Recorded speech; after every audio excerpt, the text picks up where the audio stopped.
Hello ಗೆಳೆಯರೆ, ಹೊಸ ವಿಡಿಯೋಗೆ ಸ್ವಾಗತ. ಇವತ್ತು ನಾವು ಇತ್ತೀಚೆಗೆ ರಿಲೀಸ್ ಆದ ಶಿವಕಾರ್ತಿಕೇಯನ್ ಮತ್ತೆ ನಮ್ಮ ರುಕ್ಮಿಣಿ ವಸಂತ ಅಭಿನಯದ ತಮಿಳಿನ ಮದರಾಸಿ ಅನ್ನೋ ಮೂವಿನ ಎಕ್ಸ್ಪ್ಲೇನ್ ಮಾಡ್ತಾ ಇದೀವಿ. ಈ ಮೂವಿಯ ಒನ್ಲೈನ್ ಸ್ಟೋರಿ ಹೇಳ್ಬೇಕು ಅಂದ್ರೆ, ತಮಿಳುನಾಡಲ್ಲಿ ಗನ್ ಕಲ್ಚರ್ ತರೋಕೆ ಒಂದು ಸಿಂಡಿಕೇಟ್ ಅವರು 6 ಕಾರ್ಗೋ ಟ್ರಕ್ ಅಲ್ಲಿ ತಮಿಳುನಾಡಿಗೆ ಗನ್ಸ್ ತರ್ತಾ ಇರ್ತಾರೆ.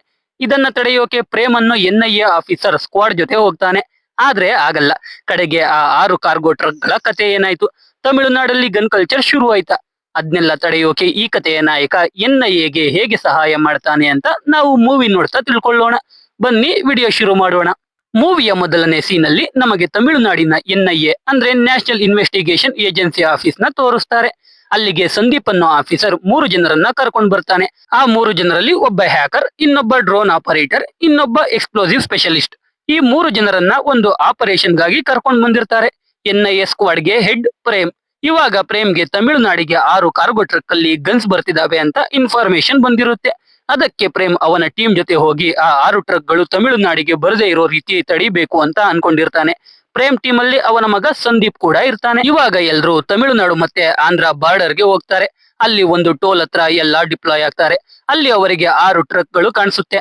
ಅದನ್ನ ಚೆಕ್ ಮಾಡೋಕೆ ಒಬ್ಬ ಹೋಗ್ತಾನೆ. ಯಾರೋ ಅವನನ್ನ ಶೂಟ್ ಮಾಡ್ತಾರೆ. ಅಷ್ಟರಲ್ಲಿ ಫೈರಿಂಗ್ ಶುರು ಆಗುತ್ತೆ. ಈ ಕಡೆಯಿಂದ NIA ಅವರು, ಆ ಕಡೆಯಿಂದ ವಿಲನ್ ಗುಂಪಿನವರು. ಪ್ರೇಮ್ ವ್ಯಾನ್ ಅಲ್ಲೇ ಕೂತ್ಕೊಂಡು ಕ್ಯಾಮರಾ ಅಲ್ಲಿ ಎಲ್ಲಾ ನೋಡ್ತಾ ಇರ್ತಾನೆ. ಅವಾಗ ಅವನಿಗೆ ಟೋಲ್ ನ ಇನ್ನೊಂದು ಕಡೆ ಯಾರೋ ಒಬ್ಬ NIA ಆಫೀಸರ್ಗೆ ಹೊಡಿತಾ ಇರೋದು ಕಾಣಿಸುತ್ತೆ. ಅವನೇ ಈ ಕಥೆಯ ವಿಲನ್ ವಿರಾಟ್. ವಿರಾಟ್ ಮತ್ತೆ ಅವನ ಫ್ರೆಂಡ್ ಚಿರಾಗ್ ತಮಿಳುನಾಡಿಗೆ ಗನ್ ತರ್ತಾ ಇರ್ತಾರೆ. ಇವಾಗ ವಿರಾಟ್ ಮತ್ತೆ ಚಿರಾಗ್ ಇಬ್ರು ಸೇರಿ ಎಲ್ಲಾ NIA ಆಫೀಸರ್ಸ್ಗೆ ಹೊಡೆದು 6 ಟ್ರಕ್ ಗಳನ್ನ ತಗೊಂಡು ಟೋಲ್ ದಾಟ್ಕೊಂಡು ತಮಿಳುನಾಡಿಗೆ ಎಂಟ್ರಿ ಆಗ್ತಾರೆ. ಅವರ ಹಿಂದೆ ಜೀಪ್ ಅಲ್ಲಿ ಪ್ರೇಮ್ ಹೋಗ್ತಾ ಒಂದು ಟ್ರಕ್ ನ ಬ್ಲಾಸ್ಟ್ ಮಾಡ್ತಾನೆ. ಆದ್ರೆ ಚಿರಾಗ್ ಮತ್ತೆ ವಿರಾಟ್ ಪ್ಲಾನ್ ಮಾಡಿ ಪ್ರೇಮ್ ಜೀಪ್ ಪಲ್ಟಿ ಹೊಡೆಯುವ ಹಾಗೆ ಮಾಡ್ತಾರೆ. ಪ್ರೇಮ್ ಕಾರ್ ಪಲ್ಟಿ ಹೊಡೆಯುತ್ತೆ. ವಿರಾಟ್ ಮತ್ತೆ ಚಿರಾಗ್ 5 ಟ್ರಕ್ ಗಳ ಜೊತೆ ಎಸ್ಕೇಪ್ ಆಗ್ತಾರೆ. ಈ ಕಡೆ ಪ್ರೇಮ್ ಟೀಮ್ ಬಂದು ಪ್ರೇಮ್ನ ಆಸ್ಪತ್ರೆ ಕಡೆ ಕರ್ಕೊಂಡು ಹೋಗ್ತಾರೆ. ಅಲ್ಲಿಗೆ ಸೀನ್ ಕಟ್ ಆದ್ರೆ ಇವಾಗ ನಮಗೆ ಈ ಕಥೆಯ ನಾಯಕ ರಘುನ ತೋರಿಸ್ತಾರೆ. ರಘು ಮಾಲತಿ ಅನ್ನೋ ಹುಡುಗಿನ ಪ್ರೀತಿ ಮಾಡ್ತಾ ಇರ್ತಾನೆ. ಅವಳು ರಘುನ ಬಿಟ್ಟು ಹೋದ್ಲು ಅಂತ ರಘು ಇವಾಗ ಫ್ಲೈಓವರ್ ಮೇಲಿಂದ ಬಿದ್ದು ಸಾಯೋಕೆ ಹೋಗ್ತಾನೆ. ಆದ್ರೆ ಸಾಯಲ್ಲ, ಕೈ ಕಾಲೇಟ್ ಆಗುತ್ತೆ. ಅವಾಗ ಅದೇ ದಾರಿಯಲ್ಲಿ ಪ್ರೇಮ್ ಮತ್ತೆ ಆಫೀಸರ್ನ ಕರ್ಕೊಂಡು ಹೋಗ್ತಿದ್ದ ಆಂಬುಲೆನ್ಸ್ ಬರುತ್ತೆ. ಅಲ್ಲಿದ್ದ ಎಲ್ಲ ಜನರು ರಘುನ ಕೂಡ ಆ ಆಂಬುಲೆನ್ಸ್ ಒಳಗೆ ಹಾಕಿ ಆಸ್ಪತ್ರೆಗೆ ಕಳಿಸ್ತಾರೆ. ಇವಾಗ ಪ್ರೇಮ್ ಮತ್ತೆ ರಘುನ ಒಂದೇ ಹಾಸ್ಪಿಟಲ್ ಅಲ್ಲಿ ಅಡ್ಮಿಟ್ ಮಾಡ್ತಾರೆ. ಸೇಮ್ ಪ್ರೇಮ್ಗೆ ಹೇಗೆ ಬಲಗಾಲು ಏಟಾಗಿರುತ್ತೋ ಹಾಗೇನೆ ರಘುಗೂ ಬಲಗಾಲು ಏಟಾಗಿರುತ್ತೆ. ಪ್ರೇಮ್ ಆಸ್ಪತ್ರೆಯಲ್ಲಿ ಓಡಾಡುವಾಗ ರಘು ಪ್ರೇಮ್ ಹತ್ರ ಹೋಗ್ತಾನೆ. ಪ್ರೇಮ್ಗೆ ಮಾಲತಿ ಬಗ್ಗೆ ಹೇಳೋಕೆ ಶುರು ಮಾಡ್ತಾನೆ. ಅದನ್ನ ನೋಡಿ ಪ್ರೇಮ್ ಮಗ ಸಂದೀಪ್ ಮತ್ತೆ ಪ್ರೇಮ್ ಟೀಮ್ ರಘುನ ದೂರ ಕಳಿಸ್ತಾರೆ. ಅವಾಗ ಪ್ರೇಮ್ಗೆ ಒಬ್ಬ ವ್ಯಕ್ತಿಯಿಂದ ಕಾಲ್ ಬರುತ್ತೆ. ಬಿಹಾರ್ನ PC1 PC2 ಅನ್ನೋ ಇಬ್ಬರು ಪೊಲೀಸರು ವಿರಾಟ್ ಮತ್ತೆ ಚಿರಾಗ್ ಗ್ಯಾಂಗ್ ಅಲ್ಲಿ ಇರ್ತಾರೆ. ಅವರಿಂದಾನೆ ತಮಿಳುನಾಡಿಗೆ ಗನ್ ಲೋಡ್ ಬರ್ತಾ ಇರೋ ವಿಷಯ ಪ್ರೇಮ್ಗೆ ಗೊತ್ತಾಗಿರುತ್ತೆ. ಇವಾಗ ವಿರಾಟ್ ಮತ್ತೆ ಚಿರಾಗ್ ಆ 5 ಟ್ರಕ್ ಗಳನ್ನ ಒಂದು ಗ್ಯಾಸ್ ಸಿಲಿಂಡರ್ ಫ್ಯಾಕ್ಟರಿಯಲ್ಲಿ ಇಟ್ಟಿರ್ತಾರೆ. ಆ ಫ್ಯಾಕ್ಟರಿ ಸೆಂಟ್ರಲ್ ಮಿನಿಸ್ಟರ್ಗೆ ಸೇರಿರೋದು. ಸೊ ಅದರ ಮೇಲೆ ರೇಡ್ ಮಾಡೋಕೆ ಪ್ರೇಮ್ಗೆ ಆಗಲ್ಲ. ಅದಕ್ಕೆ ಅಂತ ಪ್ರೇಮ್ ಆ ಫ್ಯಾಕ್ಟರಿಗೆ ಹರ್ಷ ಅನ್ನೋ NIA ಆಫೀಸರ್ನ ಕಳ್ಸಿರ್ತಾನೆ. ರಾತ್ರಿ ಆಗುತ್ತೆ. ಪ್ರೇಮ್ ಅವನ ಟೀಮ್ ಜೊತೆ ಹಾಸ್ಪಿಟಲ್ ಟೆರಸ್ ಮೇಲೆ ಡಿಸ್ಕಸ್ ಮಾಡ್ತಾ ಇರ್ತಾನೆ. ಅವಾಗ ಅಲ್ಲಿಗೆ ಕೂಡ ರಘು ಬಂದು ಪ್ರೇಮ್ ಬಳಿ ಸಿಗರೆಟ್ ಮತ್ತೆ ಬೆಂಕಿ ಕಡ್ಡಿ ಇಸ್ಕೊಂಡು ಪ್ರೇಮ್ಗೆ ಅವನ ಮತ್ತೆ ಮಾಲತಿ ಲವ್ ಸ್ಟೋರಿ ಹೇಳ್ತಾ ಇರ್ತಾನೆ. ಪ್ರೇಮ್ ಸ್ವಲ್ಪ ಹೊತ್ತು ಕೇಳಿ ಆಮೇಲೆ ಹಾಸ್ಪಿಟಲ್ ಒಳಗೆ ಹೋಗ್ತಾನೆ. ಅವಾಗ ಅಲ್ಲಿಗೆ ಫ್ಯಾಕ್ಟರಿಗೆ ಹೋಗಿದ್ದ NIA ಆಫೀಸರ್ ಹರ್ಷ ಬರ್ತಾನೆ. ಮೈಯಲ್ಲಿ ಗಾಯ ಆಗಿರುತ್ತೆ. ಪ್ರೇಮ್ ಏನಾಯ್ತು ಅಂತ ಕೇಳ್ತಾನೆ. ಆ 5 ಟ್ರಕ್ ಇರೋ ಸಿಲಿಂಡರ್ ಫ್ಯಾಕ್ಟರಿಗೆ ಹರ್ಷ ಫೇಕ್ ID ಮಾಡಿಸ್ಕೊಂಡು ವರ್ಕರ್ ರೀತಿ ಒಳಗೆ ಹೋಗಿರ್ತಾನೆ. ಒಳಗೆ ಹೋಗ್ಬೇಕು ಅಂದ್ರೆ 4 ಕಡೆ ಸೆಕ್ಯೂರಿಟಿ ಚೆಕ್ ಇರುತ್ತೆ. ಫೇಸ್ ಸ್ಕ್ಯಾನ್, ಥಂಬ್ ಸ್ಕ್ಯಾನ್ ಎಲ್ಲ ಇರುತ್ತೆ. ಆದ್ರೆ ಈಚೆ ಬರೋಕೆ ಎಕ್ಸಿಟ್ ಕಾರ್ಡ್ ಇರಬೇಕು. ಅದು ಹರ್ಷಗೆ ಗೊತ್ತಿಲ್ಲದೆ ಹಾಗೆ ಒಳಗೆ ಹೋಗಿರ್ತಾನೆ. ಅದಕ್ಕೆ ಹರ್ಷ ಸೀವೇಜ್ ಪೈಪ್ ಯೂಸ್ ಮಾಡ್ಕೊಂಡು 12 ಗಂಟೆ ಕಷ್ಟಪಟ್ಟು ಈಚೆ ಬಂದಿರ್ತಾನೆ. ಆ ಟ್ರಕ್ ಗಳು ಸಿಲಿಂಡರ್ ಫ್ಯಾಕ್ಟರಿಯಲ್ಲಿ ಇರೋದ್ರಿಂದ ಫ್ಯಾಕ್ಟರಿಯಲ್ಲಿ ಯಾರು ಇಲ್ಲದಾಗ ಗ್ಯಾಸ್ ಲೀಕ್ ಮಾಡಿ ಫ್ಯಾಕ್ಟರಿನ ಬ್ಲಾಸ್ಟ್ ಮಾಡಿದ್ರೆ ಟ್ರಕ್ ಗಳು ಬ್ಲಾಸ್ಟ್ ಆಗ್ತವೆ ಅಂತ ಹರ್ಷ ಹೇಳ್ತಾನೆ. ಅದಕ್ಕೆ ಹರ್ಷ ಅವನೇ ಹೋಗಿ ಫ್ಯಾಕ್ಟರಿನ ಬ್ಲಾಸ್ಟ್ ಮಾಡೋದಾಗಿ ಹೇಳ್ತಾನೆ. ಆದ್ರೆ ಪ್ರೇಮ್ ಟೀಮ್ ಇಂದ ತುಂಬಾ ಜನ ಸತ್ತಿರ್ತಾರೆ. ಅದಕ್ಕೆ ಪ್ರೇಮ್ಗೆ ಹರ್ಷ ಕೂಡ ಸಾಯೋದು ಇಷ್ಟ ಇರಲ್ಲ. ಅವಾಗ ಪ್ರೇಮ್ಗೆ ರಘು ಮತ್ತೆ ಹಾಸ್ಪಿಟಲ್ ಮೇಲಿಂದ ಬಿದ್ದು ಸೂಸೈಡ್ ಮಾಡ್ಕೊಳ್ಳೋಕೆ ಟ್ರೈ ಮಾಡ್ತಾ ಇರೋದು ಕಾಣಿಸುತ್ತೆ. ಮಾರನೇ ದಿನ ಬೆಳಿಗ್ಗೆ ರಘು ಪ್ರೇಮ್ ವಾರ್ಡ್ಗೆ ಬಂದು ಪ್ರೇಮ್ಗೆ ಸಿಗರೆಟ್ ಮತ್ತೆ ಬೆಂಕಿ ಕಡ್ಡಿ ಕೊಟ್ಟು ಹೋಗ್ತಾ ಇರ್ತಾನೆ. ಇವಾಗ ಪ್ರೇಮ್ ರಘುನ ಆ ಸೂಸೈಡ್ ಮಿಷನ್ಗೆ ಕಳಿಸ್ಬೇಕು ಅಂತ ಅನ್ಕೋತಾನೆ. ಪ್ರೇಮ್ ರಘುನ ಕರ್ಕೊಂಡು ಹಾಸ್ಪಿಟಲ್ ಇಂದ NIA ಆಫೀಸ್ಗೆ ಹೋಗ್ತಾನೆ. ಹೋಗುವಾಗ ಒಬ್ಬ ಪೊಲೀಸ್ಗೆ ರಘು ಬಗ್ಗೆ ಎಲ್ಲಾ ಡೀಟೇಲ್ಸ್ ಕಲೆಕ್ಟ್ ಮಾಡೋಕೆ ಹೇಳ್ತಾನೆ. ಆ ಪೊಲೀಸ್ ರಿಸೆಪ್ಷನ್ ಗೆ ಬಂದು ಡೀಟೇಲ್ಸ್ ಕೇಳ್ತಾನೆ. ಅವಾಗ ಅವರಿಗೆ ರಘು ಜೇಬಲ್ಲಿ ಒಂದು ನಂಬರ್ ಇತ್ತು ಅಂತ ಗೊತ್ತಾಗಿ ಆ ನಂಬರ್ಗೆ ಕಾಲ್ ಮಾಡಿದ್ರೆ ಒಂದು ಮೆಂಟಲ್ ಹಾಸ್ಪಿಟಲ್ಗೆ ಕಾಲ್ ಹೋಗುತ್ತೆ. ಕಾಲ್ ರಿಸೀವ್ ಮಾಡಿದ ಕಾಂಪೌಂಡರ್ ಪೊಲೀಸ್ಗೆ ರಘು 16 ವರ್ಷದಿಂದ ಹಾಸ್ಪಿಟಲ್ ಅಲ್ಲಿ ಟ್ರೀಟ್ಮೆಂಟ್ ತಗೋತಾ ಇದ್ದಾನೆ ಅಂತ ಹೇಳ್ತಾರೆ. ಅಂದ್ರೆ ರಘು ಒಬ್ಬ ಮೆಂಟಲ್ ಪೇಷಂಟ್. ಅವನಿಗೆ ಇರೋ ಮಾನಸಿಕ ಕಾಯಿಲೆ ಬಗ್ಗೆ ಮುಂದೆ ನೋಡೋಣ. ಇಲ್ಲಿಗೆ ಸೀನ್ ಕಟ್ ಆದ್ರೆ ನಮಗೆ ಇವಾಗ ರಘು ಫ್ಲಾಶ್ ಬ್ಯಾಕ್ ನ ತೋರಿಸ್ತಾರೆ. ಹ್ಯಾಪಿ ಸ್ಟ್ರೀಟ್ ಅನ್ನೋ ಒಂದು ಸ್ಟ್ರೀಟ್ ಅಲ್ಲಿ ಈ ಕಥೆಯ ನಾಯಕಿ ಅವಳ ಮ್ಯೂಸಿಕ್ ಬ್ಯಾಂಡ್ ಟೀಮ್ ಜೊತೆ ಕನ್ಸರ್ಟ್ ನಡೆಸ್ತಾ ಇರ್ತಾಳೆ. ಅದರಲ್ಲಿ ಮಾಲತಿ ಸಿಂಗರ್. ಮಾಲತಿ ಹಾಡು ಹೇಳಿ ಮುಗಿದ್ಮೇಲೆ ಅವಳ ಅಮ್ಮನಿಗೆ ಕಾಲ್ ಮಾಡೋಕೆ ಸೈಡ್ಗೆ ಬರ್ತಾಳೆ. ಅವಾಗ ಅವಳಿಗೆ ಕೆಲವು ರೌಡಿಗಳು ಒಬ್ಬ ವ್ಯಕ್ತಿಗೆ ರಕ್ತ ಬರೋ ಹಾಗೆ ಹೊಡೆದು ದುಡ್ಡು ಕಿತ್ಕೋತಾ ಇರೋದು ಕಾಣಿಸುತ್ತೆ. ಅದನ್ನ ಮಾಲತಿ ನೋಡಿ ಅದನ್ನ ತಡೆಯೋಕೆ ಹೋಗ್ತಾಳೆ. ಅಷ್ಟರಲ್ಲಿ ಸ್ಟ್ರೀಟ್ ಅಲ್ಲಿದ್ದ ಎಲ್ಲಾ ಜನರು ರೌಡಿಗಳ ಕಡೆ ಓಡ್ ಬರ್ತಾರೆ. ಅದನ್ನ ನೋಡಿ ರೌಡಿಗಳು ಆ ವ್ಯಕ್ತಿಯ ಬ್ಯಾಗ್ ಇಂದ ದುಡ್ಡು ತೆಗೆದು ರೋಡ್ ಮೇಲೆ ಬಿಸಾಕ್ತಾರೆ. ಎಲ್ಲಾ ಜನರು ದುಡ್ಡು ಹಾಯ್ಕೊಳ್ತಾ ಇರ್ತಾರೆ. ಅದೇ ಸ್ಟ್ರೀಟ್ ಅಲ್ಲಿ ರಘು ಐಸ್ ಕ್ರೀಮ್ ತಿಂತಾ ಇರ್ತಾನೆ. ಅವನು ಅಲ್ಲಿ ನಡೀತಾ ಇರೋ ಘಟನೆಗಳನ್ನು ನೋಡಿ ಆ ವ್ಯಕ್ತಿ ಬಳಿಗೆ ಬರ್ತಾನೆ. ಆ ವ್ಯಕ್ತಿ ರಘುನ ತಂದೆ. ರಘುಗೆ ಕೋಪ ಬಂದು ಎಲ್ಲಾ ರೌಡಿಗಳಿಗೂ ಚೆನ್ನಾಗಿ ಹೊಡೆಯೋಕೆ ಶುರು ಮಾಡ್ತಾನೆ. ಮಾಲತಿ ರಘುಗೆ ಸಹಾಯ ಮಾಡೋಕೆ ಅಂತ ಒಂದು ಬಾಟಲಿ ತೆಗೆದು ರೌಡಿಗಳ ಕಡೆ ಎಸಿತಾಳೆ. ಆದರೆ ಆ ಬಾಟಲಿ ರಘು ಕೆನ್ನೆಗೆ ಹೊಡೆಯುತ್ತೆ. ಆಮೇಲೆ ರಘು ಆ ರೌಡಿಗಳಿಗೆಲ್ಲ ಚೆನ್ನಾಗಿ ಹೊಡೆದು ಅಲ್ಲಿ ಬಿದ್ದಿದ್ದ ದುಡ್ಡನ್ನೆಲ್ಲ ಇದು ಅವನ ತಂದೆಯ ಬ್ಯಾಗ್ ಒಳಗೆ ಹಾಕ್ತಾನೆ. ಆದ್ರೆ ದುಡ್ಡು ಕಡಿಮೆ ಇರುತ್ತೆ. ಯಾಕಂದ್ರೆ ಅಲ್ಲಿದ್ದ ಜನರು ಸ್ವಲ್ಪ ದುಡ್ಡನ್ನ ಎತ್ಕೊಂಡಿರ್ತಾರಲ್ಲ, ಅದಕ್ಕೆ. ಅದು ರಘುಗೆ ಗೊತ್ತಾಗಿ ಹುಚ್ಚನ ರೀತಿ ಆಡ್ತಾ ಅಲ್ಲಿದ್ದ ಜನರಿಗೆ ಚಾಕುವಲ್ಲಿ ಮಾರ್ಕ್ ಹಾಕಿ ಎಲ್ಲರ ಬಳಿ ದುಡ್ಡನ್ನ ಈಸ್ಕೊಡ್ತಾನೆ. ಅದನ್ನ ನೋಡ್ತಿದ್ದ ಮಾಲತಿಗೆ ಶಾಕ್ ಆಗುತ್ತೆ. ರಘು ಅವನ ತಂದೆನ ಕರ್ಕೊಂಡು ಅಲ್ಲಿಂದ ಹೋಗ್ತಾನೆ. ಮಾರನೇ ದಿನ ಮಾಲತಿ ಒಂದು ಡೆಂಟಲ್ ಹಾಸ್ಪಿಟಲ್ ಅಲ್ಲಿ ಇರ್ತಾಳೆ. ಅವಳು ಡೆಂಟಲ್ ಮಾಡ್ತಾ ಇರ್ತಾಳೆ. ಅದೇ ಹಾಸ್ಪಿಟಲ್ಗೆ ಮಾಲತಿ ಕೈಯಿಂದ ಬಾಟಲಿಯಲ್ಲಿ ಒದೆ ತಿಂದಿದ್ದ ರಘು ಬಂದಿರ್ತಾನೆ. ಮಾಲತಿ ಟೀಚರ್ ರಘುನ ಟ್ರೀಟ್ ಮಾಡೋಕೆ ಮಾಲತಿಗೇನೆ ಹೇಳ್ತಾರೆ. ರಘುಗೆ ಮಾಲತಿ ನೋಡ್ತಾ ಅವಳ ಮೇಲೆ ಲವ್ ಶುರು ಆಗ್ತಾ ಇರುತ್ತೆ. ಮಾಲತಿ ರಘು ಹಲ್ಲನ್ನ ಚೆಕ್ ಮಾಡಿ ಅವನಿಗೆ ತುಂಬಾ ಬಿಸಿ ಅಥವಾ ತುಂಬಾ ತಣ್ಣಗೆ ಇರೋ ಯಾವುದೇ ಪದಾರ್ಥನ ತಿನ್ಬಾರ್ದು ಅಂತ ಹೇಳ್ತಾಳೆ. ಆಮೇಲೆ ಮಾಲತಿ ಕ್ಯಾಂಟೀನ್ಗೆ ಹೋದ್ರೆ ರಘು ಬಿಸಿ ಬಿಸಿ ಒಡೆ ತಿನ್ನೋಕೆ ಹೋಗ್ತಾ ಇರ್ತಾನೆ. ಅದನ್ನ ನೋಡಿ ಮಾಲತಿ ರಘುಗೆ ಒಡೆ ತಿನ್ನೋಕೆ ಬಿಡಲ್ಲ. ಯಾಕಂದ್ರೆ ರಘು ಸರಿ ಹೋದ್ರೆ ಮಾತ್ರ ಮಾಲತಿಗೆ ಇಂಟರ್ನಲ್ ಮಾರ್ಕ್ಸ್ ಸಿಗೋದು. ಮಾಲತಿಗೆ ರಘು ಒಂದ್ ರೀತಿ ಸಬ್ಜೆಕ್ಟ್ ಇದ್ದ ಹಾಗೆ. ಇವಾಗ ಪ್ರತಿದಿನ ರಘು ಮಾಲತಿನ ಭೇಟಿ ಮಾಡ್ತಾ ಇರ್ತಾನೆ. ಮಾಲತಿ ಹಾಸ್ಪಿಟಲ್ ಅಲ್ಲಿ ಕೆಲಸ ಮಾಡೋದು, ಮ್ಯೂಸಿಕ್ ಬ್ಯಾಂಡ್ ಅಲ್ಲಿ ಸಿಂಗರ್ ಆಗಿ ಹಾಡು ಹೇಳೋದೆಲ್ಲ ಮಾಡ್ತಾ ಇರ್ತಾಳೆ. ರಘುನ ಅವಳ ಫ್ಯಾಮಿಲಿಗೆಲ್ಲ ಪರಿಚಯ ಮಾಡಿಸ್ತಾಳೆ. ಹೀಗಿದ್ದಾಗ ಒಂದಿನ ರಘು ಮಾಲತಿನ ಭೇಟಿ ಆಗೋಕೆ ಹಾಸ್ಪಿಟಲ್ ಕ್ಯಾಂಟೀನ್ಗೆ ಹೋಗ್ತಾನೆ. ಆದ್ರೆ ಒಂದು ಬಸ್ ಆಕ್ಸಿಡೆಂಟ್ ಆಗಿ ತುಂಬಾ ಜನ ಹಾಸ್ಪಿಟಲ್ಗೆ ಬಂದಿದ್ದ ಕಾರಣ ಮಾಲತಿ ಕೂಡ ಡಾಕ್ಟರ್ಸ್ಗೆ ಸಹಾಯ ಮಾಡ್ತಾ ಇರ್ತಾಳೆ. ಮಾಲತಿ ರಘುಗೆ ಸಂಜೆ ಭೇಟಿ ಆಗೋಣ ಅಂತ ಹೇಳಿ ಒಂದು ವಾಟರ್ ಬಾಟಲ್ ತಂದು ಕೊಟ್ಟು ಹೋಗು ಅಂತ ಹೇಳ್ತಾಳೆ. ರಘು ಬಾಟಲ್ ತಗೊಂಡು ಆಸ್ಪತ್ರೆಗೆ ಹೋಗುವಾಗ ರಘುನ ಟ್ರೀಟ್ ಮಾಡ್ತಿದ್ದ ಮೆಂಟಲ್ ಹಾಸ್ಪಿಟಲ್ ಡಾಕ್ಟರ್ ರಘುಗೆ ಕಾಲ್ ಮಾಡ್ತಾರೆ. ರಘು ಮಾಲತಿಗೆ ನೀರ್ ಕೊಡೋಕೆ ಹಾಸ್ಪಿಟಲ್ಗೆ ಹೋಗ್ತಿರೋದಾಗಿ ಹೇಳ್ತಾನೆ. ಅದನ್ನ ಕೇಳಿ ಡಾಕ್ಟರ್ ರಘುಗೆ ನೀನು ಆಸ್ಪತ್ರೆ ಒಳಗೆ ಹೋಗ್ಬೇಡ, ವಾಪಸ್ ಬಂದ್ಬಿಡು ಅಂತ ಹೇಳ್ತಾನೆ. ಅಷ್ಟರಲ್ಲಿ ಹಾಸ್ಪಿಟಲ್ ಒಳಗೆ ಆಕ್ಸಿಡೆಂಟ್ ಇಂದ ಇಂಜುರಿ ಆಗಿದ್ದ ತುಂಬಾ ಜನ ಬರ್ತಾರೆ. ಅದ್ರಲ್ಲಿ ಒಬ್ಬ ವ್ಯಕ್ತಿನ ರಘು ಗುರ್ತಿಡಿದು ಅವ್ರನ್ನ ಎತ್ಕೊಂಡು ವಾರ್ಡ್ಗೆ ಕರ್ಕೊಂಡು ಹೋಗ್ತಾನೆ. ಆಮೇಲೆ ಅಲ್ಲೇ ಇದ್ದ ಮಹಿಳೆ ನೋಡ್ತಿದ್ದ ಅವನಿಗೆ ಆ ಮಹಿಳೆ ಅವನ ಫ್ಯಾಮಿಲಿ ಮೆಂಬರ್ ತರ ಕಾಣಿಸೋಕೆ ಶುರು ಆಗುತ್ತೆ. ಅವಳನ್ನ ಕರ್ಕೊಂಡು ಹೋಗಿ ಅಡ್ಮಿಟ್ ಮಾಡ್ತಾನೆ. ಹಾಗೆ ಅವನಿಗೆ ಅಲ್ಲಿ ಇಂಜುರಿ ಆಗಿರೋರೆಲ್ಲ ಅವರ ಫ್ಯಾಮಿಲಿ ಅವರೇ ಅನ್ನೋ ರೀತಿ ಕಾಣಿಸ್ತಾ ಇರುತ್ತೆ. ಅದಕ್ಕೆ ರಘು ಸಂಜೆವರೆಗೂ ಎಲ್ಲರಿಗೂ ಟ್ರೀಟ್ಮೆಂಟ್ ಕೊಡಿಸ್ತಾ ಅದೇ ಹಾಸ್ಪಿಟಲ್ ಅಲ್ಲಿ ಇರ್ತಾನೆ. ಅದನ್ನ ಮಾಲತಿ ಅಬ್ಸರ್ವ್ ಮಾಡಿ ರಘು ಹ್ಯಾಪಿ ಸ್ಟ್ರೀಟ್ ಅಲ್ಲಿ ಅವನ ತಂದೆನ ಕಾಪಾಡಿರ್ತಾನಲ್ಲ ಅವ್ರ ಮನೆಗೆ ಹೋಗ್ತಾಳೆ. ಅಲ್ಲಿ ಮಾಲತಿಗೆ ಗೊತ್ತಾಗೋದು ರಘು ಅವನ ತಂದೆ ಅಂತ ಕಾಪಾಡಿದ್ದ ವ್ಯಕ್ತಿ ನಿಜವಾಗಲೂ ರಘು ತಂದೆ ಆಗಿರೋದೇ ಇಲ್ಲ. ಇದನ್ನ ಕೇಳಿ ಮಾಲತಿಗೆ ಶಾಕ್ ಆಗುತ್ತೆ. ಅವಾಗ ಮಾಲತಿಗೆ ರಘು ಒಂದ್ಸಲ ಡಾಕ್ಟರ್ನ ಪರಿಚಯ ಮಾಡಿಸಿದ್ದು ನೆನಪಾಗುತ್ತೆ. ಆ ಡಾಕ್ಟರ್ನ ಹುಡುಕಿಕೊಂಡು ಮೆಂಟಲ್ ಹಾಸ್ಪಿಟಲ್ಗೆ ಹೋಗ್ತಾಳೆ. ಅಲ್ಲಿ ರಘು ಫೈಲ್ಸ್ ಎಲ್ಲ ನೋಡ್ತಾಳೆ. ಇವಾಗ ಡಾಕ್ಟರ್ ರಘು 14 ವರ್ಷದ ಹುಡುಗ ಆಗಿದ್ದಾಗ ನಡೆದ ಒಂದು ಘಟನೆಯನ್ನ ಮಾಲತಿಗೆ ಹೇಳ್ತಾರೆ. ರಘು ಒಂದ್ಸಲ ಅವನ್ ಫ್ಯಾಮಿಲಿ ಜೊತೆ ಟ್ರಿಪ್ಗೆ ಹೋಗಿರ್ತಾನೆ. ಒಂದು ಹೋಟೆಲ್ ಹತ್ರ ಎಲ್ಲ ಊಟ ಮಾಡ್ಕೊಂಡು ಬಂದು ಬಸ್ ಹತ್ತುತ್ತಾರೆ. ಆದ್ರೆ ರಘು ಮಾತ್ರ ಬಸ್ ಬಳಿಗೆ ಇನ್ನೂ ಬಂದಿರಲ್ಲ. ಅವಾಗ ಒಂದು ಟ್ರಕ್ ಲೈಟ್ ಕಂಬಕ್ಕೆ ಗುದ್ದು ವೈರ್ಸ್ ರಘು ಫ್ಯಾಮಿಲಿ ಇದ್ದ ಬಸ್ ಮೇಲೆ ಬಿದ್ದು ಬಸ್ ಸುಟ್ಟೋಗುತ್ತೆ. ರಘು ಫ್ಯಾಮಿಲಿ ಅವನ ಕಣ್ಮುಂದೆನೆ ಸತ್ತೋಗ್ತಾರೆ. ಅದನ್ನ ನೋಡಿದ ರಘುಗೆ ಡೆಲ್ಯೂಷನ್ ಅನ್ನೋ ಒಂದು ಮಾನಸಿಕ ಕಾಯಿಲೆ ಶುರುವಾಗುತ್ತೆ. ಅವಾಗ್ಲಿಂದ ರಘು ಕಣ್ಮುಂದೆ ಯಾರಿಗೆ ತೊಂದರೆ ಆದ್ರೂ ಸಹಾಯಕ್ಕೆ ಹೋಗ್ತಾ ಇರ್ತಾನೆ. ತೊಂದರೆ ಕೊಡೋರಿಗೆ ರಾಕ್ಷಸನ ರೀತಿ ಹೊಡಿತಾ ಇರ್ತಾನೆ. ರಘುಗೆ 2 ವರ್ಷ ಟ್ರೀಟ್ಮೆಂಟ್ ಕೊಟ್ಟಿರ್ತಾರೆ. ರಘು ಟ್ಯಾಬ್ಲೆಟ್ಸ್ ತಗೊಳ್ಳಿಲ್ಲ ಅಂದ್ರೆ ಅವನಿಗೆ ಡೆಲ್ಯೂಷನ್ ಶುರು ಆಗುತ್ತೆ. ಇವಾಗ 2 ವರ್ಷದಿಂದ ರಘುನ ಈಚೆ ಬಿಟ್ಟಿರ್ತಾರೆ, ರಘು ಸೋಷಿಯಲೈಸ್ ಆಗ್ಲಿ ಅಂತ. ಇವಾಗ ಡಾಕ್ಟರ್ ಈ ವಿಷಯನೆಲ್ಲ ಮಾಲತಿಗೆ ಹೇಳ್ತಾರೆ. ಈ ಕಡೆ ರಘು ಒಂದು ಕಂಪನಿಯಲ್ಲಿ ಕೆಲಸ ಮಾಡ್ತಾ ಇರ್ತಾನೆ. ಅವಾಗ ಭೂಕಂಪ ಆಗಿ ಆಫೀಸ್ ಎಲ್ಲ ನಡುಗ್ತಾ ಇರುತ್ತೆ. ಅದಕ್ಕೆ ಎಲ್ಲರೂ ಬಿಲ್ಡಿಂಗ್ ಇಂದ ಈಚೆ ಓಡ್ ಬರ್ತಾರೆ. ಎಲ್ರಿಗೂ ಅವ್ರ ಫ್ಯಾಮಿಲಿ ಅವರು ಕಾಲ್ ಮಾಡಿ ವಿಚಾರಿಸ್ತಾ ಇರ್ತಾರೆ. ಆದ್ರೆ ರಘುಗೆ ಯಾರು ಇಲ್ಲ. ಅದಕ್ಕೆ ಯಾವುದೇ ಕಾಲ್ ಕೂಡ ಬರಲ್ಲ. ಎಲ್ಲ ಅವ್ರ ಫ್ಯಾಮಿಲಿ ಜೊತೆ ಮಾತಾಡ್ತಿರೋದು ನೋಡಿ ರಘುಗೆ ತುಂಬಾ ಬೇಜಾರಾಗುತ್ತೆ. ಅವನ್ ಖುಷಿಗೋಸ್ಕರ ರಘು ಸುಮ್ನೆ ಫೋನ್ ತಗೊಂಡು ಅವ್ರ ಅಮ್ಮನ ಜೊತೆ ಮಾತಾಡ್ತಾ ಇರೋ ತರ ನಾಟಕ ಆಡ್ತಾ ಇರ್ತಾನೆ. ಅಷ್ಟ್ರಲ್ಲಿ ಸಿಗ್ನಲ್ ಜಾಮ್ ಆಗಿ ಎಲ್ಲರ ಕಾಲ್ ಕಟ್ ಆಗುತ್ತೆ. ಆದ್ರೆ ರಘು ಅವ್ರ ಅಮ್ಮನ ಜೊತೆ ಮಾತಾಡ್ತಾ ಇರೋ ತರ ನಾಟಕ ಆಡ್ತಾನೆ ಇರ್ತಾನೆ. ಅದನ್ನ ನೋಡಿ ಎಲ್ರು ನಗ್ತಾ ಇರ್ತಾರೆ. ಅವಾಗ ರಘು ನಮ್ಮಮ್ಮ ಇದ್ದಿದ್ರೆ ಅವರು ಇದೇ ರೀತಿ ಕಾಲ್ ಮಾಡಿ ವಿಚಾರಿಸಿಕೊಳ್ತಾ ಇದ್ರು ಅಂತ ಫುಲ್ಲು ಎಮೋಷನಲ್ ಆಗಿ ಮಾತಾಡ್ತಾ ಇರ್ತಾನೆ. ಅವಾಗ ಅಲ್ಲಿಗೆ ಮಾಲತಿ ಓಡ್ ಬಂದು ರಘುಗೆ ನಿನ್ಗೆ ಅವಾಗ್ಲಿಂದ ಕಾಲ್ ಮಾಡ್ತಾ ಇದ್ದೀನಿ, ಕಾಲ್ ಕನೆಕ್ಟ್ ಆಗ್ತಾ ಇಲ್ಲ, ನೀನು ಸೇಫ್ ಅಲ್ವಾ, ಬಾ ಕಾಫಿ ಕುಡಿಯೋಣ ಅಂತ ಎಲ್ಲರ ಮುಂದೆ ಹೇಳಿ ರಘು ಕೈ ಹಿಡ್ಕೊಂಡು ಕರ್ಕೊಂಡು ಹೋಗ್ತಾಳೆ. ಇದ್ರಿಂದ ರಘು ಫುಲ್ಲು ಖುಷಿ ಆಗೋಗ್ತಾನೆ. ಮಾಲತಿ ರಘುಗೆ ಪ್ರಪೋಸ್ ಮಾಡೋಕೆ ಹೋಗ್ತಾಳೆ. ಆದ್ರೆ ರಘು ಮಾಲತಿ ಪ್ರಪೋಸ್ ಮಾಡೋದನ್ನ ತಡೆದು ಅವನ ಬಗ್ಗೆ ಎಲ್ಲಾ ವಿಷಯ ಹೇಳ್ತಾನೆ. ಆದ್ರೂ ಮಾಲತಿ ರಘುಗೆ ಪ್ರಪೋಸ್ ಮಾಡ್ತಾಳೆ. ಇದನ್ನೆಲ್ಲ ಇವಾಗ ಪ್ರೇಮ್ ಜೊತೆ NIA ಆಫೀಸ್ಗೆ ಹೋಗ್ತಿದ್ದ ರಘು ನೆನ್ಪ್ ಮಾಡ್ಕೋತಾನೆ. ಈ ಕಡೆ ಚಿರಾಗ್ 5 ಟ್ರಕ್ ಗನ್ಗಳನ್ನ ಹೇಗೆ ಡಿಸ್ಟ್ರಿಬ್ಯೂಟ್ ಮಾಡೋದು ಅಂತ ಯೋಚನೆ ಮಾಡ್ತಿರ್ತಾನೆ. ಅದಕ್ಕೆ ವಿರಾಟ್ ಒಂದು ಪ್ಲಾನ್ ಮಾಡಿರ್ತಾನೆ. ತಮಿಳುನಾಡಲ್ಲಿ 100 ಗನ್ಗಳನ್ನ ಫ್ರೀ ಆಗಿ ಕೊಟ್ಟಿರ್ತಾನೆ. ಎಲ್ಲಿ ಜನರು ಮಚ್ಗಳನ್ನ ತಗೊಂಡು ಹೊಡೆದಾಡ್ತಿರ್ತಾರೋ ಅವರಿಗೆ ಗನ್ ಕೊಟ್ಟಿರ್ತಾನೆ. ಇದರಿಂದ ಗನ್ಗೆ ಡಿಮ್ಯಾಂಡ್ ಜಾಸ್ತಿ ಆಗಿ ಗನ್ನ ಈಸಿಯಾಗಿ ಸೆಲ್ ಮಾಡಬಹುದು ಅನ್ನೋದು ವಿರಾಟ್ ಪ್ಲಾನ್ ಆಗಿರುತ್ತೆ. ಇದೇ ರೀತಿ ಒಂದು ಸ್ಕೂಲ್ ಹುಡುಗನ ಕೈಗೂ ಗನ್ ಸಿಕ್ಕಿರುತ್ತೆ. ಅವನ ಕ್ಲಾಸ್ ಅಲ್ಲಿ ಅವನನ್ನ ಎಲ್ಲರೂ ಬುಲ್ಲಿ ಮಾಡ್ತಾ ಇರ್ತಾರೆ. ಅದಕ್ಕೆ ಆ ಹುಡುಗ ಅವನ್ ಕ್ಲಾಸ್ ಅವ್ರ ಕಡೆ ಗನ್ ಹಿಡಿದು ಭಯ ಪಡಿಸ್ತಾ ಇರ್ತಾನೆ. ಇದು ಪ್ರೇಮ್ಗೆ ಗೊತ್ತಾಗಿ ರಘುನು ಕರ್ಕೊಂಡು ಸ್ಕೂಲ್ ಹತ್ರ ಬರ್ತಾನೆ. ಪ್ರೇಮ್ ಸ್ಟಾಫ್ ಜೊತೆ ಮಾತಾಡ್ತಾ ಇದ್ರೆ ರಘು ಡೈರೆಕ್ಟ್ ಕ್ಲಾಸ್ ರೂಮ್ಗೆ ಹೋಗಿ ಆ ಗನ್ ಇಟ್ಕೊಂಡಿದ್ದ ಹುಡುಗನಿಗೆ ಆ ಗನ್ ಡಮ್ಮಿ ಬೇಕಿದ್ರೆ ಶೂಟ್ ಮಾಡು ಅಂತಾನೆ. ರಘುಗೆ ಸಾಯ್ಬೇಕು ಅನ್ನೋದಷ್ಟೇ ಮೋಟಿವ್ ಆಗಿರುತ್ತೆ. ಆ ಹುಡುಗ ರಘು ಭುಜಕ್ಕೆ 2 ಸಲ ಶೂಟ್ ಮಾಡ್ತಾನೆ.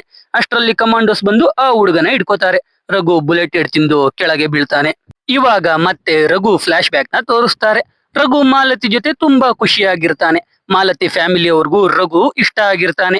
ಹೀಗಿದ್ದಾಗ ಒಂದಿನ ಮಾಲತಿ ತಂಗಿ ಒಂದು ಟ್ರೈನ್ ಸ್ಟೇಷನ್ ಅಲ್ಲಿ ಒಂದು ಹುಡುಗಿಗೆ ಆಸಿಡ್ ಆಗ್ತಾ ಇರೋ ವಿಡಿಯೋನ ನೋಡ್ತಾಳೆ.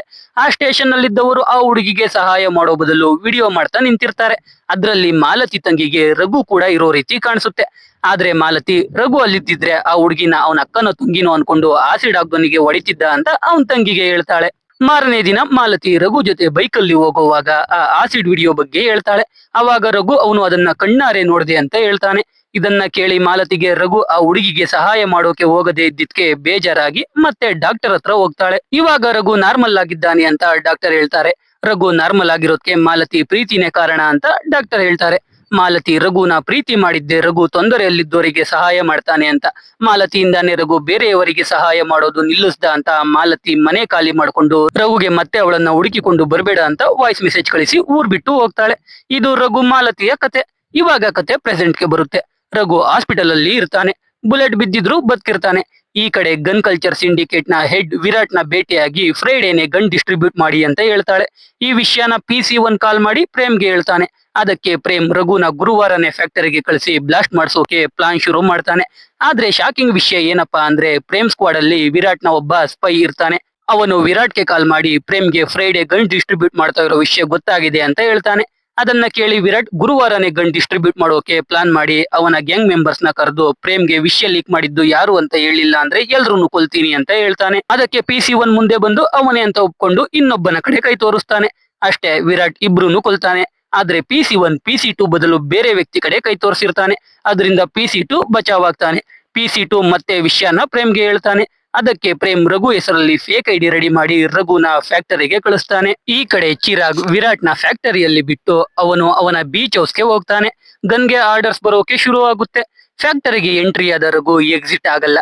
ಅದು ಸೆಕ್ಯೂರಿಟಿಗೆ ಗೊತ್ತಾಗಿ ಆ ವಿಷಯನ ಎಣ್ಣೆ ಹೊಡಿತಿದ್ದ ವಿರಾಟ್ಗೆ ಹೇಳ್ತಾರೆ. ವಿರಾಟ್ ಅವನ ಹುಡುಗರನ್ನ ರಘುನ ಹುಡುಕೋಕೆ ಕಳಿಸ್ತಾರೆ. ಈ ಕಡೆ ಇವಾಗ ಮಾಲತಿ ರಘು ಸೂಸೈಡ್ ಮಾಡ್ಕೊಳ್ಳೋಕೆ ಹೋಗಿದ್ದ ವಿಷಯ ಗೊತ್ತಾಗಿ ವಾಪಸ್ ರಘುನ ಹುಡುಕಿಕೊಂಡು NIA ಆಫೀಸ್ಗೆ ಬರ್ತಾಳೆ. ಈ ಕಡೆ ರಘು ಲೈಟರ್ ಇಟ್ಕೊಂಡು ಬೆಂಕಿ ಹಚ್ಚೋಕೆ ಜಾಗ ಹುಡುಕ್ತಾ ಇರ್ತಾನೆ. ವಿರಾಟ್ ಕಡೆ ಹುಡುಗರು ಅಷ್ಟರಲ್ಲಿ ಬಂದ್ಬಿಡ್ತಾರೆ. ವಿರಾಟ್ ಅವನ ಹುಡುಗರಿಗೆ ಗನ್ಸ್ ಇದ್ದ ಟ್ರಕ್ ನ ಬೇರೆ ಜಾಗಕ್ಕೆ ಶಿಫ್ಟ್ ಮಾಡೋಕೆ ಹೇಳಿ ರಘುನ ಹುಡುಕ್ತಾ ಹೋಗ್ತಾನೆ. ರಘು ವಿರಾಟ್ ಕಡೆ ಅವರಿಗೆ ಚೆನ್ನಾಗಿ ಹೊಡಿತಾನೆ. ವಿರಾಟ್ ಜೊತೆ ರಘು ಫೈಟ್ ಆಡುವಾಗ ಪೈಪ್ ಒಡೆದೋಗಿ ಗ್ಯಾಸ್ ಲೀಕ್ ಆಗ್ತಾ ಇರುತ್ತೆ. ಅದನ್ನ ನೋಡಿ ವಿರಾಟ್ ಕಡೆ ಹುಡುಗರು ಓಡೋಗ್ತಾರೆ. ವಿರಾಟ್ ಎಣ್ಣೆ ಜೊತೆಗೆ ಗ್ಯಾಸ್ ಮೇಲ್ ಮಾಡಿ ಫೈಟ್ ಆಡೋಕೆ ಆಗದೆ ತೂರಾಡ್ತಾ ಅಲ್ಲೇ ಕೂತಿರ್ತಾನೆ. ರಘು ಗ್ಯಾಸ್ ಆಫ್ ಮಾಡಿ ವಿರಾಟ್ ಫೋನ್ ತಗೊಂಡು ಪ್ರೇಮ್ಗೆ ಕಾಲ್ ಮಾಡಿ, ಸರ್ ಇಲ್ಲಿ ವಿರಾಟ್ ಇದ್ದಾನೆ, ಬೆಂಕಿ ಹಚ್ಚೋಣ ಅಂದ್ರೆ ಅವನು ಎಣ್ಣೆ ಕುಡಿದು ಇಲ್ಲೇ ಕೂತಿದ್ದಾನೆ, ಗನ್ ಇದ್ದ ಟ್ರಕ್ಸ್ ಎಲ್ಲ ಈಚೆ ಹೋಗಿದ್ದಾವೆ ಅಂತ ಹೇಳ್ತಾನೆ. ಅದನ್ನ ಕೇಳಿ ಪ್ರೇಮ್, ನಮಗೆ ಆ ಗನ್ಗಿಂತ ವಿರಾಟ್ ಸಾಯೋದು ಮುಖ್ಯ, ಅವನ್ನ ಶೂಟ್ ಮಾಡು ಅಂತಾರೆ. ಅಷ್ಟರಲ್ಲಿ ಚಿರಾಗ್ ಕಾಲ್ ಮಾಡಿ ರಘುಗೆ ವಿರಾಟ್ಗೆ ಏನು ಮಾಡ್ಬೇಡ ಅಂತ ಹೇಳ್ತಾ ಇರ್ತಾನೆ. ಒಂದ್ ಕಡೆ ಪ್ರೇಮ್ ಕೊಲೆ ಮಾಡು ಅಂತ, ಇನ್ನೊಂದ್ ಕಡೆ ಚಿರಾಗ್ ಬೇಡ ಅಂತ. ರಘು ಚಿರಾಗ್ ಮತ್ತೆ ಪ್ರೇಮ್ಗೆ ಕಾಲ್ ಆಗ್ತಾನೆ. ಪ್ರೇಮ್ ಪ್ಲಾನ್ ಮಾಡಿ ಮಾಲತಿ ಕೈಲಿ ಫೋನ್ ಕೊಡ್ತಾನೆ. ಮಾಲತಿ ಪ್ರೇಮ್ ಹೇಳಿದ ಹಾಗೆ ಮಾಡು ಅಂತ ಹೇಳ್ತಾಳೆ. ಅದನ್ನ ಚಿರಾಗ್ ಕೇಳಿಸ್ಕೊಂಡು ರಘುಗೆ ವಿರಾಟ್ಗೆ ಏನಾದ್ರು ಆದ್ರೆ ನಿನ್ನ ಮತ್ತೆ ಮಾಲತಿನ ಸಾಯಿಸ್ತೀನಿ ಅಂತ ಹೇಳ್ತಾನೆ. ಅದನ್ನ ಕೇಳ್ತಿದ್ದಂಗೆ ರಘು ವಿರಾಟ್ಗೆ ಶೂಟ್ ಮಾಡಿ ಚಿರಾಗ್ಗೆ ತಾಕತ್ತಿದ್ರೆ ಬಂದು ಮಾಲತಿನ ಟಚ್ ಮಾಡು ಅಂತ ಆವಾಜ್ ಆಗ್ತಾನೆ. ಇಲ್ಲಿಗೆ ಇಂಟರ್ವಲ್ ಬರುತ್ತೆ. ಇಂಟರ್ವಲ್ ಆದ್ಮೇಲೆ ನಮಗೆ NIA ಡಾರ್ಕ್ ಹೌಸ್ ನ ತೋರಿಸ್ತಾರೆ. ಅಲ್ಲಿ ರಘುನ ಇಟ್ಟಿರ್ತಾರೆ. ಆ ಡಾರ್ಕ್ ಹೌಸ್ ಇಂದಾನೆ NIA ಸೀಕ್ರೆಟ್ ಆಪರೇಷನ್ ನ ನಡೆಸ್ತಾ ಇರೋದು. ಅಲ್ಲಿಗೇನೆ ಮಾಲತಿನ ಕರ್ಕೊಂಡ್ ಬರ್ತಾರೆ. ರಘು ಒಂದ್ ರೂಮ್ ಅಲ್ಲಿ ಇರ್ತಾನೆ.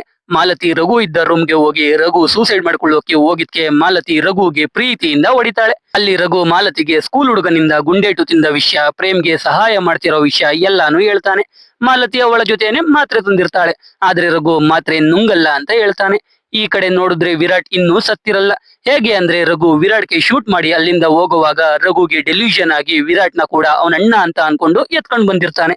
ಇವಾಗ ವಿರಾಟ್ನ ಡಾರ್ಕ್ ಹೌಸ್ ಅಲ್ಲೇ ಇಟ್ಟಿರ್ತಾರೆ. ಇಲ್ಲಿ ನಮಗೆ ಪ್ರೇಮ್ ಟೀಮ್ ಇಂದ ನ್ಯೂಸ್ ಲೀಕ್ ಮಾಡಿಸಿದ್ದ ವ್ಯಕ್ತಿ ಸುದರ್ಶನ್ ಅನ್ನೋ ಆಫೀಸರ್ ಅಂತ ಗೊತ್ತಾಗುತ್ತೆ. ಪ್ರೇಮ್ ಮಗ ಸಂದೀಪ್ ಅವ್ರ ಟೀಮ್ ಅಲ್ಲಿರೋ ಸ್ಪೈ ಯಾರು ಅಂತ ಕಂಡಿಡಿತೀನಿ ಅಂತ ಪ್ರೇಮ್ಗೆ ಹೇಳ್ತಾನೆ. ಪ್ರೇಮ್ ಮೇಲಧಿಕಾರಿ ಮಾಲತಿ ಮತ್ತೆ ರಘುನ NIA ಆಫೀಸ್ಗೆ ಶಿಫ್ಟ್ ಮಾಡೋಕೆ ಹೇಳ್ತಾರೆ. ಯಾಕಂದ್ರೆ ಮಾಲತಿ ಮತ್ತೆ ರಘುನ ಕೊಲ್ಲೋಕೆ ಚಿರಾಗ್ ಬಂದಾಗ ಚಿರಾಗ್ನು ಹಿಡ್ಕೋಬಹುದು ಅಂತ. ಬೇರೆ ದಾರಿ ಇಲ್ಲದೆ ಅದಕ್ಕೆ ಪ್ರೇಮ್ ಒಪ್ಕೋತಾನೆ. ಈ ಕಡೆ ವಿರಾಟ್ ಇಲ್ಲದೆ ಚಿರಾಗ್ ತಲೆ ಕೆಡುತ್ತೆ. ಜೊತೆಗೆ ಗನ್ಸ್ ಎಲ್ಲಿದ್ದಾವೆ ಅಂತ ಕೂಡ ಚಿರಾಗ್ಗೆ ಗೊತ್ತಿರಲ್ಲ. ಇವಾಗ ಚಿರಾಗ್ NIA ಆಫೀಸ್ನ ಅವನ ಕಡೆ ಹುಡುಗನಿಗೆ ವಾಚ್ ಮಾಡೋಕೆ ಹೇಳ್ತಾನೆ. ಪ್ರೇಮ್ ಬಂದು ಮಾಲತಿ ಮತ್ತೆ ರಘುನ NIA ಆಫೀಸ್ಗೆ ಟ್ರಾನ್ಸ್ಪೋರ್ಟ್ ಮಾಡಿಸ್ತಾನೆ. ಸಂದೀಪ್ ಅವನ್ ಟೀಮ್ ಅಲ್ಲಿರೋ ಎಲ್ಲರ ಫೋನ್ ಯೂಸ್ ಮಾಡ್ಕೊಂಡು ಅವ್ರ ಮಧ್ಯೆ ಇರೋ ಕಳ್ಬೇಕು ಯಾರು ಅಂತ ಹುಡುಕೋಕೆ ಶುರು ಮಾಡ್ತಾನೆ.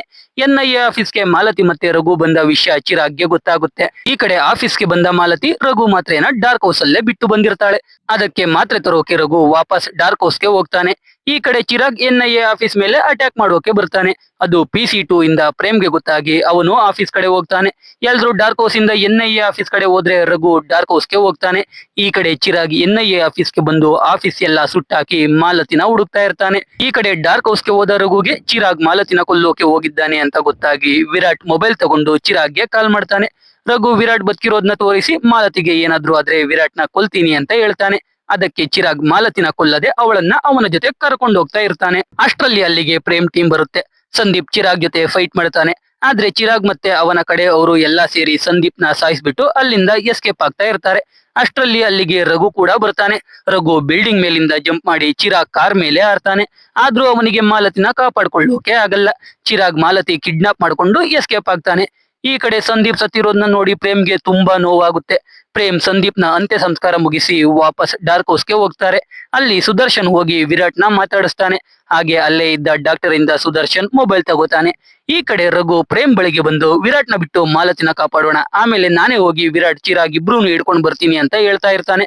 ಅದಕ್ಕೆ ಪ್ರೇಮ್ ರಘುಗೆ ಬೈದು ಅದನ್ನ ನಾವೇ ಹ್ಯಾಂಡಲ್ ಮಾಡ್ತೀವಿ, ನೀನ್ ಸುಮ್ನೆ ಇರು ಅಂತ ಹೇಳ್ತಾನೆ. ಅದಕ್ಕೆ ರಘು ಸುಮ್ನೆ ಈಚೆ ಹೋಗಿ ಕೂತ್ಕೋತಾನೆ. ರಘು ಬಳಿಗೆ ಪ್ರೇಮ್ ಟೀಮ್ ಅವರು ಬಂದು ನಾವು ಚಿರಾಗ್ನ ಹಿಡಿಯೋಕೆ ಕಷ್ಟ ಪಡ್ತಾ ಇದೀವಿ ಅಂತ ಹೇಳ್ತಾರೆ. ಅವಾಗ ರಘು ನಿಮ್ಗೆ ನಿಮ್ ಜೊತೆ ಇರೋ ಸ್ಪೈ ಯಾರು ಅಂತಾನೆ ಗೊತ್ತಾಗ್ತಾ ಇಲ್ಲ, ಇನ್ನ ಅವನ್ನ ಹಿಡಿತೀರಾ? ನನ್ಗೆ ನಿಮ್ಮಲ್ಲಿ ಇರೋ ಸ್ಪೈ ಯಾರು ಅಂತ ಗೊತ್ತು ಅಂತ ಹೇಳಿ ರಘು ಹರ್ಷ ಕಡೆ ಕೈ ತೋರಿಸ್ತಾನೆ. ಅವಾಗ ಹರ್ಷ ರಘುಗೆ ನಾನು ನಿನ್ಗಿಂತ ಮುಂಚೆನೆ ಫ್ಯಾಕ್ಟರಿಗೆ ಹೋಗಿದ್ದೆ, ನಾನೇ ಸೂಸೈಡ್ ಆಗೋಕೆ ರೆಡಿ ಇದ್ದೆ, ನಾನು ಸ್ಪೈಯ ಅಂತ ನಗಾಡ್ತಾ ಅಲ್ಲಿಂದ ಹೋಗ್ತಾನೆ.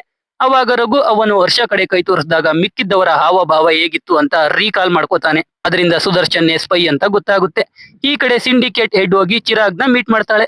ಚಿರಾಗ್ ಹೋಗಿ ವಿರಾಟ್ನ ಬಿಡಿಸ್ಕೊಂಡು ಬಂದು ಇನ್ನ 4 ಗಂಟೆಯಲ್ಲಿ ಡಿಸ್ಟ್ರಿಬ್ಯೂಷನ್ ಶುರು ಮಾಡೋಣ ಅಂತ ಹೇಳ್ತಾ ಇರ್ತಾನೆ. ಅದನ್ನ PC2 ಪ್ರೇಮ್ಗೆ ಇನ್ಫಾರ್ಮ್ ಮಾಡೋಕೆ ಹೋದಾಗ ಅದನ್ನ ಒಬ್ಬ ನೋಡ್ಬಿಡ್ತಾನೆ. PC2 ಅವನನ್ನ ಕೊಲೆ ಮಾಡ್ತಾನೆ. ಪ್ರೇಮ್ಗೆ ಇನ್ನ 4 ಗಂಟೆಯಲ್ಲಿ ಡಿಸ್ಟ್ರಿಬ್ಯೂಷನ್ ಶುರು ಆಗುತ್ತೆ ಅಂತ ಗೊತ್ತಾಗುತ್ತೆ. ಇವಾಗ ರಘು ಸುದರ್ಶನ್ಗೆ ಹೊಡೆದು ಚಿರಾಗಿದ್ದ ಜಾಗಕ್ಕೆ ಕರ್ಕೊಂಡ್ ಬರ್ತಾನೆ. ಅಲ್ಲಿ ಚಿರಾಗ್ ಕಡೆಯವರು ರಘು ಮೇಲೆ ಫೈರಿಂಗ್ ಶುರು ಮಾಡ್ತಾರೆ. PC2 ರಘುಗೆ ಗನ್ ಕೊಟ್ಟು ಮಾಲತಿ ಸೆಕೆಂಡ್ ಫ್ಲೋರ್ ಅಲ್ಲಿ ಇದ್ದಾಳೆ ಅಂತ ಹೇಳ್ತಾಳೆ. PC2 ಕೈಲಿ ಸುದರ್ಶನ್ ತಗಲಾಕೊಳ್ತಾನೆ. PC2 ಸುದರ್ಶನ್ನ ಕೊಲ್ತಾನೆ. PC2 ಮತ್ತೆ ರಘು ಸೇರಿ ಎಲ್ರೂ ಕೊಲ್ತಾ ಇರ್ತಾರೆ.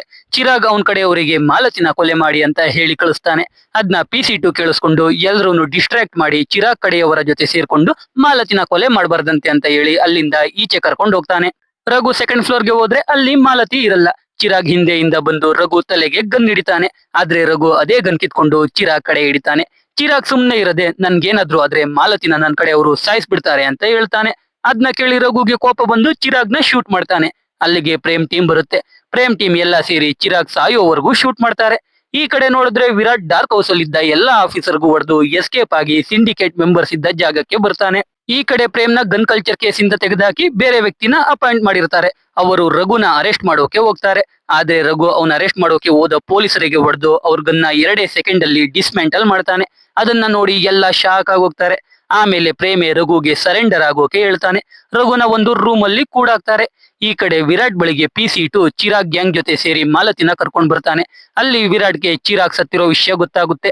ಜೊತೆಗೆ PC2 ಬಗ್ಗೆನೂ ಗೊತ್ತಾಗಿ PC2ನ ಅಲ್ಲೇ ಶೂಟ್ ಮಾಡಿ ಸಾಯಿಸ್ತಾನೆ. ಮಾಲತಿನ ಹಿಡ್ಕೊಂಡು ಏನೋ ಪ್ಲಾನ್ ಮಾಡ್ತಾನೆ. ಆಮೇಲೆ ಮೆಂಬರ್ಸ್ ಜೊತೆ ಮಾತಾಡ್ತಾನೆ. ವಿರಾಟ್ ಮೊದಲು ರಘುನ ಕೊಂದು ಆಮೇಲೆ ಗನ್ ಡಿಸ್ಟ್ರಿಬ್ಯೂಷನ್ ಮಾಡೋಣ ಅಂತ ಹೇಳ್ತಾನೆ. ಆದ್ರೆ ಮೆಂಬರ್ಸ್ ಎಲ್ರು ಮೊದಲು ಗನ್ ಡಿಸ್ಟ್ರಿಬ್ಯೂಷನ್ ಮಾಡ್ಬಿಡೋಣ, ಆಮೇಲೆ ರಘು ಬಗ್ಗೆ ನೋಡ್ಕೊಳ್ಳೋಣ ಅಂತ ಹೇಳ್ತಾರೆ. ವಿರಾಟ್ ಒಬ್ಬ ಎಂಪಿಗೆ ಸೇರಿದ್ದ ಪೋರ್ಟ್ ಅಲ್ಲಿ ಡ್ರಗ್ಸ್ ನ ಇಟ್ಟಿರ್ತಾನೆ. ಸಮುದ್ರ ಮಾರ್ಗದ ಮುಖಾಂತರ ಗನ್ ಡಿಸ್ಟ್ರಿಬ್ಯೂಟ್ ಮಾಡೋಕೆ ವಿರಾಟ್ ಪ್ಲಾನ್ ಮಾಡಿರ್ತಾನೆ. ಅದಕ್ಕೆ ಒಬ್ಬ ಮೆಂಬರ್ ವಿರಾಟ್ ಗನ್ ಡಿಸ್ಟ್ರಿಬ್ಯೂಟ್ ಮಾಡಿ ಮುಗಿಸುವಷ್ಟರಲ್ಲಿ ರಘು ತಲೆನ ಕಳಿಸ್ತೀನಿ ಅಂತ ವಿರಾಟ್ಗೆ ಹೇಳ್ತಾನೆ. ಆಮೇಲೆ ಒಬ್ಬ ರೌಡಿಗೆ ಕಾಲ್ ಮಾಡಿ ರಘು ಫೋಟೋ ಕಳಿಸಿ ರಘು ತಲೆ ತರೋಕೆ ಹೇಳ್ತಾನೆ. ಆ ರೌಡಿ ಅವನ ಹುಡುಗರನ್ನ ರಘುನ ಅರೆಸ್ಟ್ ಮಾಡಿ ಇಟ್ಟಿದ್ದ ಜಾಗಕ್ಕೆ ಕಳಿಸ್ತಾನೆ. ಈ ಕಡೆ ರಘುಗೆ ಟ್ರೀಟ್ಮೆಂಟ್ ಕೊಡ್ತಿದ್ದ ಡಾಕ್ಟರ್ ರಘುಗೆ ಕಾಲ್ ಮಾಡ್ತಾರೆ. ಪ್ರೇಮ್ ಕಾಲ್ ರಿಸೀವ್ ಮಾಡಿ ನಡೆದ ವಿಷಯನ ಹೇಳ್ತಾನೆ. ಅವಾಗ ಡಾಕ್ಟರ್ ಪ್ರೇಮ್ಗೆ ಒಂದ್ ವಿಷಯ ಹೇಳ್ತಾರೆ. ಒಂದ್ಸಲ 5 ಜನ ಹುಡುಗರು ಒಬ್ಬ ಹುಡುಗನಿಗೆ ಹೊಡಿತಾ ಇರ್ತಾರೆ. ಅದನ್ನ ನೋಡಿ ರಘು ಆ 5 ಜನರಿಗೆ ಹೊಡೆದು ಓಡಿಸಿರ್ತಾನೆ. ಆ 5 ಜನ ಹೋಗಿ 20 ಜನ ಹುಡುಗರನ್ನ ಕರ್ಕೊಂಡು ಬಂದಿರ್ತಾನೆ. ರಘು ಆ 20 ಜನಕ್ಕೂ ಸಾಯೋ ಹಾಗೆ ಹೊಡೆದಿರ್ತಾನೆ. ಅಂದ್ರೆ ರಘುನ ಎಷ್ಟೇ ಜನ ಬಂದ್ರು ತಡೆಯೋಕೆ ಆಗಲ್ಲ ಅಂತ ಆ ಡಾಕ್ಟರ್ ಪ್ರೇಮ್ಗೆ ಹೇಳ್ತಾರೆ. ಅದೇ ಟೈಮ್ಗೆ ರೌಡಿಗಳು ರಘು ಇದ್ದ ಜಾಗಕ್ಕೆ ಬರ್ತಾರೆ. ನೋಡಿದ್ರೆ ರಘು ಕೋಪದಲ್ಲಿ ಅವನೊಬ್ನೇ ರೂಮ್ ಅಲ್ಲಿ ಯಾರು ಇಲ್ಲದೆ ಇದ್ರು ಯಾರೋ ಇದಾರೆ ಅನ್ನೋ ರೀತಿ ಇಮ್ಯಾಜಿನ್ ಮಾಡ್ಕೊಂಡು ಫೈಟ್ ಮಾಡ್ತಾ ಇರ್ತಾನೆ. ಅಷ್ಟರಲ್ಲಿ ರೌಡಿಗಳೆಲ್ಲ ಬರ್ತಾರೆ. ರಘು ಎಲ್ರಿಗೂ ಹೊಡೆದು ಒಬ್ಬನ್ನ ಎತ್ತಾಕೊಂಡು ಆ ಮೇನ್ ರೌಡಿ ಹತ್ರ ಹೋಗ್ತಾನೆ. ಆ ಮೇನ್ ರೌಡಿಗೆ ಹೊಡೆದು ಅವನ್ ಎತ್ತಾಕೊಂಡು ಸಿಂಡಿಕೇಟ್ ಮೆಂಬರ್ ಹತ್ರ ಹೋಗ್ತಾನೆ. ಸಿಂಡಿಕೇಟ್ ಮೆಂಬರ್ ತಲೆ ತಗೊಂಡು ಅವನ್ ಕಾರಲ್ಲೇ ಪೋರ್ಟ್ಗೆ ಬರ್ತಾನೆ. ಅಲ್ಲಿ ವಿರಾಟ್ ಗನ್ಸ್ ನ ಬೋಟ್ ಗಳಿಗೆ ಲೋಡ್ ಮಾಡಿಸ್ತಾ ಇರ್ತಾನೆ. ವಿರಾಟ್ ಕಡೆ ಅವ್ರಿಗೆಲ್ಲ ರಘು ಚೆನ್ನಾಗಿ ಹೊಡಿತಾನೆ. ಆಮೇಲೆ ರಘು ಬಳಿಗೆ ಮಾಲತಿನ ಕರ್ಕೊಂಡು ಬರ್ತಾರೆ. ಅಲ್ಲಿಗೆ ವಿರಾಟ್ ಬರ್ತಾನೆ. ವಿರಾಟ್ ಮಾಲತಿನ ಟಚ್ ಮಾಡೋಕೆ ಹೋಗ್ತಾ ಇರ್ತಾನೆ. ಅವಾಗ ರಘು ವಿರಾಟ್ ಕಡೆ ಅವರಿಗೆ ವಿರಾಟ್ ಹೇಳ್ದ ಅಂತ ಮಾಲತಿಗೆ ಏನಾದ್ರು ಮಾಡಿದ್ರೆ ನಿಮ್ನೆಲ್ಲ ತುಂಡಾಗಿ ಕತ್ತರಿಸಾಕ್ತೀನಿ ಅಂತ ಹೇಳಿ ವಿರಾಟ್ ಜೊತೆ ಫೈಟ್ಗೆ ಹೋಗ್ತಾನೆ. ಆದ್ರೆ ವಿರಾಟ್ ರಘುಗೆ ಚೆನ್ನಾಗಿ ಹೊಡೆದು ಬೀಳಿಸ್ತಾನೆ. ಆಮೇಲೆ ಮಾಲತಿ ಸುತ್ತ ಪೆಟ್ರೋಲ್ ಸುರಿದು ಬೆಂಕಿ ಇಡ್ತಾನೆ. ಮಾಲತಿ ರಘುನ ಸಹಾಯಕ್ಕೆ ಕೂಗ್ತಾ ಇರ್ತಾಳೆ.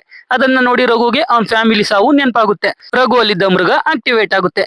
ಎಲ್ಲಾ ರೌಡಿಗಳಿಗೂ ಹೊಡೆದು ಮಾಲತಿನ ಕಾಪಾಡ್ತಾನೆ. ಆಮೇಲೆ ಮತ್ತೆ ವಿರಾಟ್ ಜೊತೆ ಫೈಟ್. ಇಬ್ರು ಸಾಕತ್ತಾಗಿ ಫೈಟ್ ಆಡ್ತಾರೆ. ಆದ್ರೆ ಆಸ್ ಯೂಶುವಲ್ ಕಡೆಯಲ್ಲಿ ಹೀರೋನೇ ಗೆಲ್ಬೇಕಲ್ಲ. ಸೊ ರಘು ವಿರಾಟ್ಗೆ ಚೆನ್ನಾಗಿ ಹೊಡೆದು ಗನ್ ಇದ್ದ ಕಂಟೈನರ್ ಗಳನ್ನ ನೀರೊಳಗೆ ತಳ್ತಾನೆ. ಅವಾಗ ವಿರಾಟ್ ಗನ್ ತಗೊಂಡು ಮಾಲತಿಗೆ ಶೂಟ್ ಮಾಡ್ಬಿಡ್ತಾನೆ. ರಘು ವಾಪಸ್ ವಿರಾಟ್ ಹತ್ರ ಬಂದಾಗ ವಿರಾಟ್ ಮಾಲತಿಗೆ ಶೂಟ್ ಮಾಡಿದ್ದಾನೆ ಅಂತ ಗೊತ್ತಾಗಿ ವಿರಾಟ್ ನ ಸಾಯಿಸ್ತಾನೆ. ಮಾಲತಿ ಬಳಿ ಓಡೋಗ್ತಾನೆ. ಲಕ್ಕಿಲಿ ಮಾಲತಿ ಇನ್ನು ಬದುಕಿರ್ತಾಳೆ. ಅಷ್ಟರಲ್ಲಿ ಪೋರ್ಟ್ಗೆ ಪ್ರೇಮ್ ಅವನ್ ಟೀಮ್ ಜೊತೆ ಬಂದಿರ್ತಾನೆ. ಅವರು ಮಾಲತಿನ ಆಸ್ಪತ್ರೆಗೆ ಕರ್ಕೊಂಡು ಹೋಗಿ ಮಾಲತಿನ ಕಾಪಾಡ್ತಾರೆ. ಮೂವಿ ಕೊನೆಯ ಸೀನಲ್ಲಿ ಮಾಲತಿಯ ಮ್ಯೂಸಿಕ್ ಬ್ಯಾಂಡ್ ಅಲ್ಲಿ ರಘು ಗಿಟಾರ್ ನುಡಿಸ್ತಾ ಇರ್ತಾನೆ. ಅವಾಗ ಅಲ್ಲೇ ಒಂದು ಬೈಕ್ಗೆ ಚಿಕ್ಕ ಆಕ್ಸಿಡೆಂಟ್ ಆಗುತ್ತೆ. ಯಾರು ಸಹಾಯಕ್ಕೆ ಹೋಗಲ್ಲ. ರಘು ಮಾತ್ರ ಹೋಗ್ತಾನೆ. ಅದನ್ನ ನೋಡಿ ಮಾಲತಿ ಖುಷಿ ಆಗ್ತಾಳೆ. ಇಲ್ಲಿಗೆ ಮೂವಿ ಮುಗಿಯುತ್ತೆ. ಸೊ ಎಕ್ಸ್ಪ್ಲನೇಷನ್ ಕೇಳಿ ನಿಮ್ಗೆ ಅನ್ನಿಸ್ತು ಅಂತ ಕಮೆಂಟ್ ಮಾಡಿ. ವಿಡಿಯೋ ಇಷ್ಟ ಆಗಿದ್ರೆ ಲೈಕ್ ಮಾಡಿ. ಕಂಟೆಂಟ್ ಇಷ್ಟ ಆಗಿದ್ರೆ ಮಾತ್ರ ಸಬ್ಸ್ಕ್ರೈಬ್ ಮಾಡ್ಕೊಂಡು ಸಪೋರ್ಟ್ ಮಾಡಿ. ಮತ್ತೆ ಇನ್ನೊಂದು ಸೂಪರ್ ಆಗಿರೋ ವಿಡಿಯೋ ಜೊತೆ ಸಿಗ್ತೀನಿ. ಜೈ ಕರ್ನಾಟಕ.